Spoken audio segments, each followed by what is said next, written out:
langsung aja ya, kita kali ini bakal bahas teori konspirasi mengenai apa nih? Mengenai konser Travis Scott ya.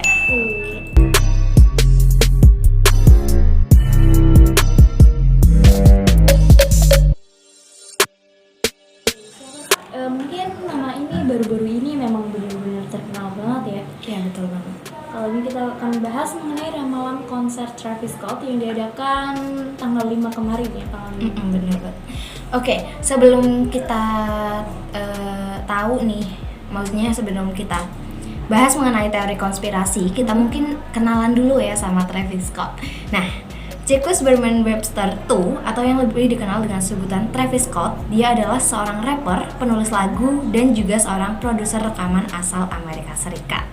Dan mungkin akhir-akhir ini ya dirinya begitu banyak diperbincangkan oleh para netizen di seluruh dunia. Dan namanya nih benar-benar meledak beberapa hari belakangan ini. Hal itu nggak dipertanyakan lagi ya, karena netizen bukan semerta-merta kagum dengan karyanya saja, namun hal yang jauh menghebohkan terjadi beberapa hari yang lalu dan membuat pemikiran netizen berpikir liar atas kejadian pada konser Travis Scott yang baru saja digelar pada hari Jumat ya, 5 November 2021 di Houston, negara bagian Texas, Amerika Serikat. Oke, dan langsung aja ya mungkin kita bahas. Kita bisa ya. Betul apa banget. aja sih teori konspirasi yang dipercayai sama warganet ya kan?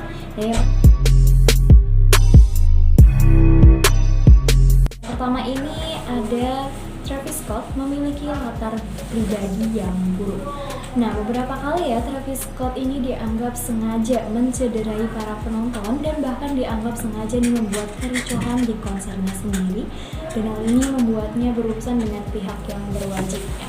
Dan gak hanya satu atau dua kali nih konser yang diadakannya berujung kericuhan ya. Hal itu gak lepas ya dari ajakan Travis Scott itu sendiri, dan seperti penonton yang diajak untuk melewati tiang pembatas, menerobos barikade pengamanan yang membuat beberapa anggota keamanan baik polisi maupun security ini mengalami luka-luka. Dan Travis Scott sendiri juga sudah beberapa kali terseret dalam kasus hukum atas perlakuannya kepada fansnya,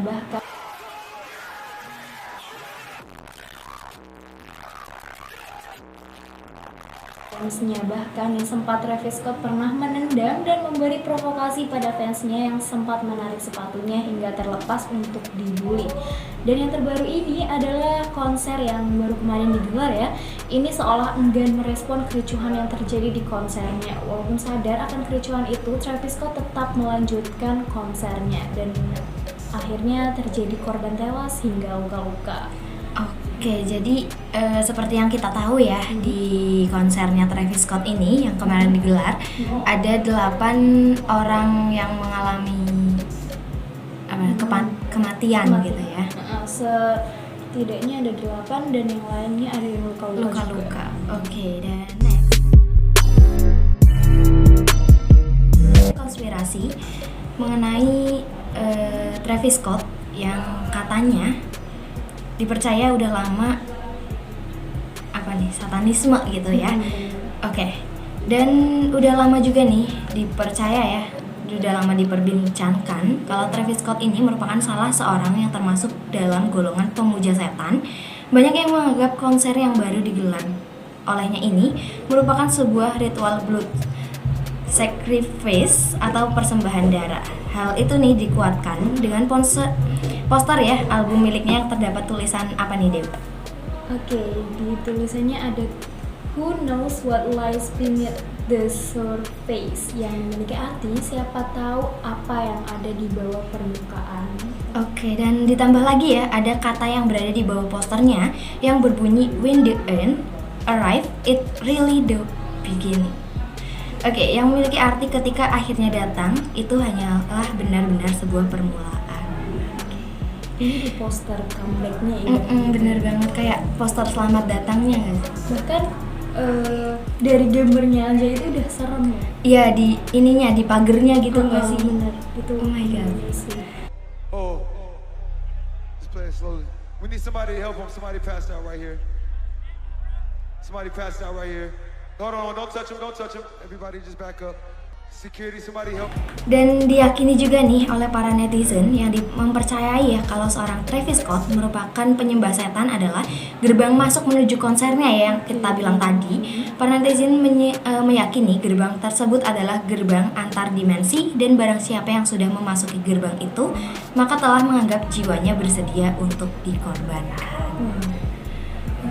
So creepy. Ditambah lagi sempat terlihat di akun sebuah TikTok di mana di sana memperlihatkan Travis Scott sedang bernyanyi dan di sela-sela dia menyanyi sempat terdengar suara seorang wanita meminta tolong. Dan jelas hal itu seharusnya terdengar oleh Travis Scott, namun ekspresi yang ditunjukkan olehnya malah seolah-olah dengan wajah yang tersenyum dan terus melanjutkan konsernya.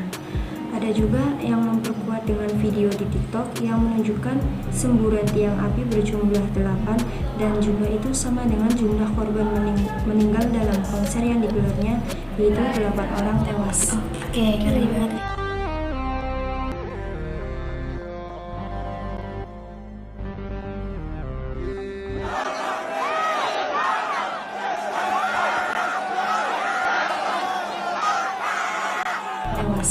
Oke, ngeri banget.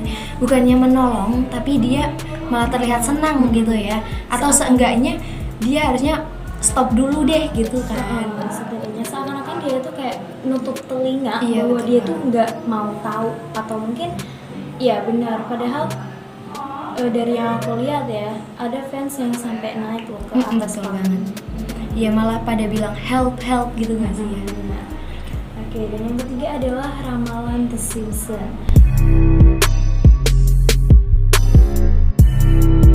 Nah, kayaknya kalau ngomongin The Sims ya, ini banyak banget deh ramalan-ramalan yang ada di film kartun ini yang kejadiannya Di baru-baru dunia ini nyata. terjadi ya. Betul banget. Oke, nah ini benar-benar emang terkenal untuk meramalkan kejadian-kejadian ya, dan ternyata udah memprediksi sendiri akan adanya insiden tersebut. Nah, terlihat nih gerbang utama untuk masuk ke dalam konser Travis Scott sendiri terlihat sangat khas dengan bentuk kepala Travis Scott-nya, dan dalam cuplikannya terdapat beberapa penonton yang mengenakan pakaian serba hitam seperti yang ada pada saat konsernya digelar.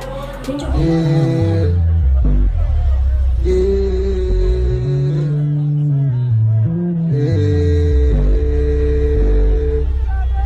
video tersebut desain yang berbeda, terlihat seorang ibu yang panik dengan adanya insiden pada konser yang sedang ditonton secara langsung oleh anaknya itu.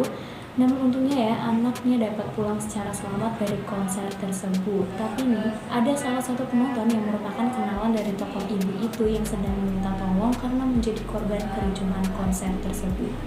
Padahal diketahui serial The Simpsons ini terbit sekitar tahun 1992. Jauh banget ya sebelum tragedi ini terjadi. Jadi bisa dibilang kayak pengelana waktu. Iya sih. Atau mungkin sebenarnya yang menciptakan SIM itu datang dari masa depan. Oh my god. Itu teori sih. Teori konspirasi lagi nih, sepertinya bakal kita bahas minggu depan. Oke. Beberapa teori The Simpsons ya yang menjadi kenyataan banyak kan. Iya benar banget. Jadi kira-kira kita bakal bahas yang mana nih? Oke. Ya, dan sekali lagi ya, Dewi ingetin